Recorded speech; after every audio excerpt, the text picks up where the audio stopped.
તમે સિંદૂર નથી પૂરતા, પતિ છે તમારો, તમે ચાંદલો નથી કરતા, હા, તમે લાલ બંગડી નથી પહેરતા, લાલ લીલી બંગડી પહેરો મારી બહેનો માતાઓ, હા, સૌભાગ્યવતી બહેનો.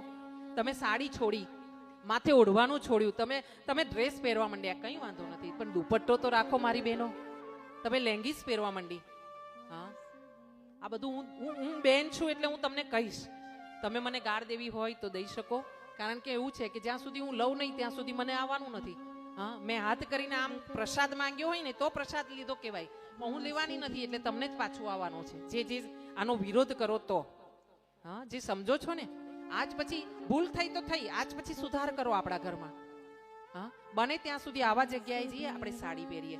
જો મધુબેનને જુઓ, એની શરીરની એવી હેસિયત નથી કે બેન સાડી પહેરી શકે, બનારસી પહેરીને બેઠી છે. હા, એવી એક બહેનો નથી, ઘણી બહેનો છે. જો માં બેઠી છે, માતારામ, હા.